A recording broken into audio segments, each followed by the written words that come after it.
ठाण्यातील शिवाजी मैदानात शिवजयंती महोत्सव 2025 अंतर्गत मराठा केसरी कुस्ती स्पर्धा मोठ्या उत्साहात पार पडली। या स्पर्धेत पैलवान रविराज गायकवाडनं अंतिम सामन्यात कालीचरण सोलंकरवर 30 मिनिटाच्या चुरशीच्या लढतीनंतर चितपट विजय मिळवत मराठा केसरी गदाचा मान पटकावला। द्वितीय क्रमांकाच्या कुस्तीत धीरज पवार आणि सकपाळ सोनटक्के यांच्यात जोरदार झुंज रंगली। मात्र धीरज पवारला खांद्याला दुखापत झाल्यानं पंचांनी ही कुस्ती बरोबरीत सोडवली। तृतीय क्रमांकासाठी प्रशांत शिंदे आणि रवी सांडो यांच्यातील सामना अटीतटीचा ठरला। मात्र 30 मिनिटाच्या जोरदार झुंजीनंतर पंचांनी ही कुस्ती बरोबरीत घोषित केली। महिला गटात हरियाणाची सोनिका हुड्डा हिनं वेदिका पवारवर चितपट विजय मिळवत मराठा केसरीचा किताब पटकावला। तर तृतीय क्रमांकासाठी प्रगती गायकवाडनं वेदिका ससानेवर विजय मिळवला, तर तृतीय क्रमांकावर सृष्टी भोसलेनं आपलं वर्चस्व सिद्ध केलं। स्पर्धेतील मुख्य आकर्षण ठरलेली देवा थापा विरुद्ध समशेर यांची कुस्ती प्रेक्षकांनी डोक्यावर घेतली। उत्कंठावर्धक लढतीत देवा थापानं विजय मिळवत स्पर्धेतील सर्वात चर्चित पैलवान म्हणून नाव कमावलं। या भव्य कुस्तीच्या स्पर्धेच्या निमित्तानं शिवाजी मैदान प्रेक्षकांनी फुलून गेलं होतं। भाजप आमदार संजय केळकर, आमदार निरंजन डावखरे, ठाणे शहर अध्यक्ष संजय वाघोले, भाजपचे माजी नगरसेवक आणि असंख्य कार्यकर्ते यावेळी उपस्थित होते। त्यांनी कुस्तीगरांचा उत्साह वाढवत स्पर्धेचाही आनंद लुटला। ही स्पर्धा कुस्ती परंपरेला नवे बळ देणारी ठरली असून कुस्तीप्रेमींमध्ये अभूतपूर्व उत्साह निर्माण झाल्याचं यावेळी दिसून आलं।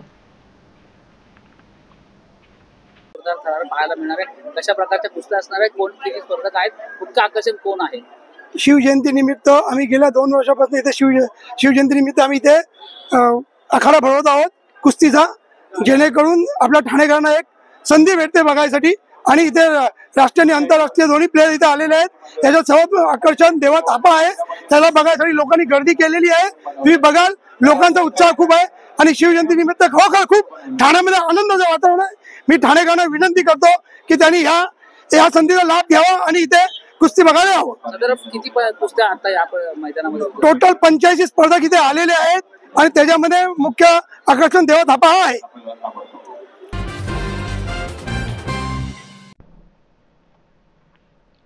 प्रयागराज येथे तब्बल 114 वर्षांनंतर होत असलेल्या महाकुंभ मेळ्यात अनेक जण स्नान करण्यासाठी सहभागी झाले आहेत। त्यापैकी कुणी वैयक्तिक पापक्षालनासाठी तर कुणी आपल्या मातापित्यांना घेऊन कुंभ स्नान करत आहेत। परंतु संग्राम फाउंडेशन आणि जय हिंद अभियानाचे पदाधिकारी मात्र देशाच्या स्वातंत्र्यासाठी आपलं सर्वोच्च बलिदान देणाऱ्या ज्ञात अज्ञात हुतात्म्यांना कुंभ स्नानाचं पुण्य मिळवून देण्याकरिता या कुंभमेळ्यात सहभागी होणार आहेत। या संदर्भात पत्रकारांशी संवाद साधताना संग्राम फाउंडेशनचे अध्यक्ष आणि जय हिंद अभियानाचे संचालक गोपाल सिंग यांनी 27 फेब्रुवारी रोजी क्रांतीवीर चंद्रशेखर आझाद यांनी देशाच्या स्वातंत्र्यासाठी हुतात्म्य पत्करलं असून चंद्रशेखर आझाद यांच्यावर ज्या ठिकाणी कमला नेहरू यांनी अंत्यसंस्कार केले त्या ठिकाणी जय हिंद अभियानाचे सल्लागार आणि ज्येष्ठ अभिनेते मुकेश खन्ना यांच्या हस्ते वृक्षारोपण करण्यात येईल असं सांगितलं। यावेळी चंद्रशेखर आझाद पुरस्कारानं काही नामवंतांना गौरवण्यात येणार आहे। चंद्रशेखर आझाद यांच्या वंशात आता कोणीच राहिले नसल्यामुळे चंद्रशेखर आझाद यांना महाकुंभ स्नानाचं पुण्य मिळावं म्हणून आम्ही चंद्रशेखर आझाद यांची प्रतिमा असलेले फलक घेऊन त्रिवेणी संगमात स्नान करणार आहोत। यावेळी ज्ञात अज्ञात हुतात्म्यांची नावंही घेतली जाणार असल्याचं त्यांनी सांगितलं। जय हिंद अभियानाचे सचिव दीपक कुमार त्रिपाठी यांनी या अभियानाच्या माध्यमातून हुतात्म्यांना योग्य तो मानसन्मान मिळवून देण्याकरिता प्रयत्न करत असल्याचं सांगितलं। चंद्रशेखर आझाद आणि इतर हुतात्म्यांना भारतरत्न किताबानं सन्मानित करावं याकरिता शासन दरबारी आम्ही प्रयत्न करत आहोत। याशिवाय पुढच्या पिढीला या हुतात्म्यांची ओळख राहावी म्हणून महामार्ग किंवा इतर शासकीय आस्थापनांना त्यांची नावं देण्यात यावीत अशी मागणी असल्याचंही सांगितलं। 7-8 साल पहले हम लोगों ने ये प्रयास किया था कि जो भी स्वतंत्रता सेनानी थे हमारे, इस समय उनकी क्या स्थिति है या उनके घर वालों की क्या स्थिति है या सरकारी दस्तावेजों में वो क्या स्थान रखते हैं, तो सारा कुछ पता करने दौड़ भाग करने के बाद जितना स्वतंत्रता सेनानियों के घर तक हम जा सकते थे वहाँ तक जाने के बाद हमें ये पता चला कि उनमें से लगभग सभी ऐसे फ्रीडम फाइटर जिन्हें फांसी हुई है या अंग्रेज़ों के द्वारा वो शहीद किए गए हैं, उन्हें शहीद का दर्जा नहीं मिला हुआ है।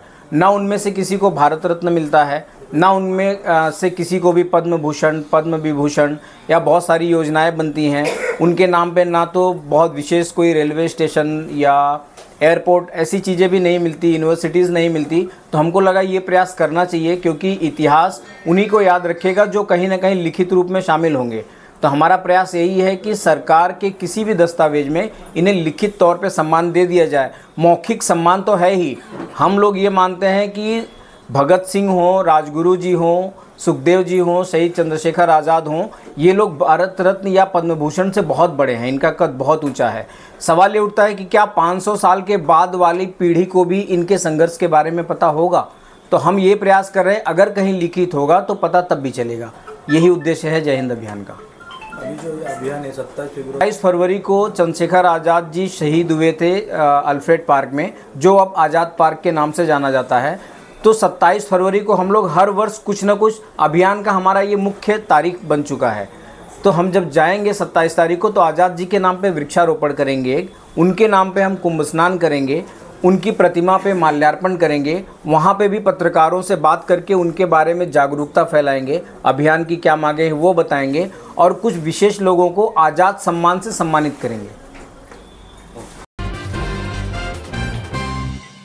महाराष्ट्रातील भगिनींना आधार देणारी राज्य शासनाची मुख्यमंत्री माझी लाडकी बहीण योजना। या योजनेअंतर्गत अल्प उत्पन्न गटातील 21 ते 65 वयोगटाच्या भगिनींना मिळणार दरमहा 1500 रुपयांची मदत। अर्ज करण्यासाठी 31 ऑगस्ट 2024 पर्यंत मुदतवाढ। कुटुंबाचं वार्षिक उत्पन्न 2.5 लाख रुपयांपेक्षा कमी असलेल्या महिला पात्र।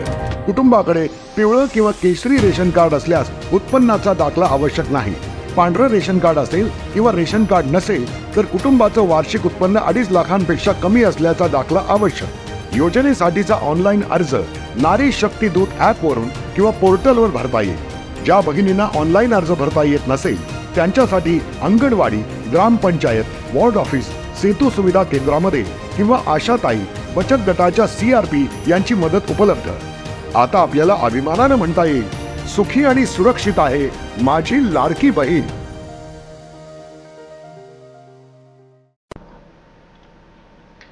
बेसुमार पाणी वापरावर लगाम बसावा आणि वापराप्रमाणेच देयकाची आकारणी व्हावी या उद्देशातून ठाणे महापालिका प्रशासनाने शहरातील नळजोडण्यांवर बसवलेली जलमापकं चोरून नेण्याचे प्रकार सुरू असल्याची माहिती पुढे आली आहे। गेल्या 7 वर्षांमध्ये 3155 जलमापकांची चोरी झाली असून या चोरट्यांमुळे नवीन जलमापकांसाठी पैसे भरावे लागत असल्यानं नागरिक मात्र हैराण झालेत। तसंच या चोरांमुळे पालिकेची डोकेदुखी वाढत असल्याचंही चित्र आहे। ठाणे महानगरपालिका क्षेत्रात दररोज 585 दशलक्ष लिटर इतका पाणी पुरवठा होतो। नळ जोडणी धारकांकडून ठराविक रक्कम देयकापोटी घेण्यात येत होती।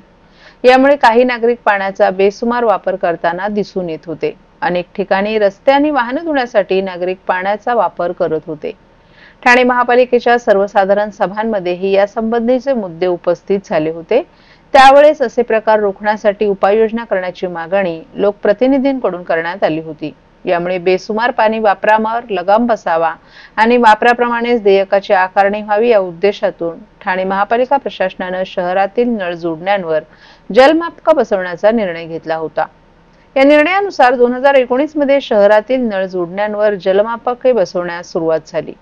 ठाणे महापालिका क्षेत्रात 1,13,328 नळ जोडण्या असून आतापर्यंत 1 लाखाहून अधिक नळ जोडण्यांना पालिकेने जलमापक बसवली आहेत। तसंच नळ जोडणी धारकांकडून जलमापकाद्वारे देयकांची वसुली करण्याचं कामही सुरू केले। परंतु जलमापक चोरीला जाण्याचे प्रकार दिवसेंदिवस वाढू लागल्यानं पालिकेची डोकेदुखी मात्र वाढली आहे।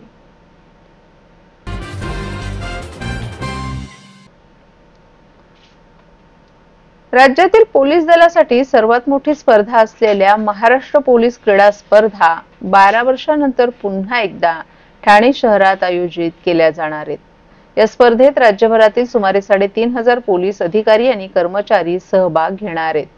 हॉकी, फुटबॉल, धावणे, जलतरण, बॉक्सिंग यांसारख्या 18 स्पर्धा ठाण्यात भरवल्या जाणार आहेत। 22 फेब्रुवारी ते 1 मार्च या कालावधीत या स्पर्धा होणार असून या स्पर्धेचं उद्घाटन 27 फेब्रुवारी रोजी मुख्यमंत्री देवेंद्र फडणवीस किंवा उपमुख्यमंत्री एकनाथ शिंदे यांच्या हस्ते होण्याची शक्यता आहे। राज्यातील पोलीस दलात अनेक पोलीस अधिकारी आणि कर्मचारी खेळाडू आरक्षणातून भरती होतात, तर काही पोलीस अधिकाऱ्यांना खेळाची आवड असते। राज्यातील सर्व पोलीस दलातील अधिकारी आणि कर्मचाऱ्यांची महाराष्ट्र पोलीस क्रीडा स्पर्धा आयोजित केली जाते। या स्पर्धांमध्ये हजारो पोलीस कर्मचारी त्यांच्या पोलीस दलाचं प्रतिनिधित्व करत असतात। यावर्षी ठाणे शहरातील साकेत मैदानात या क्रीडा स्पर्धेचं आयोजन करण्यात आले। ही स्पर्धा 22 फेब्रुवारी ते 1 मार्च या कालावधीत होणार आहे। यापूर्वी ही स्पर्धा 2013 मध्ये ठाण्यात आयोजित करण्यात आली होती। या स्पर्धेत हॉकी, फुटबॉल, जलतरण, बास्केटबॉल, शरीरसौष्ठव आणि धावणे अशा एकूण 18 क्रीडा स्पर्धा होणार आहेत।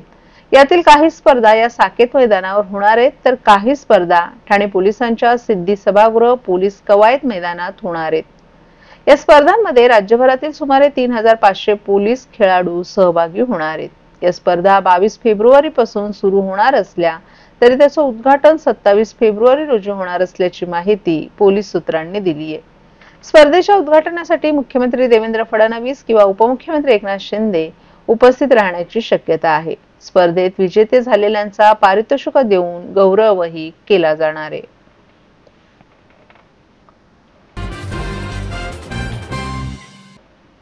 स्थानिक स्वराज्य संस्थांच्या निवडणुका स्वबळावर लढण्याची तयारी भाजप करत असल्यानं शिवसेनेनेही ठाणे महानगरपालिकेवर शिवसेनेचा भगवा फडकवण्यासाठी कंबर कसली आहे।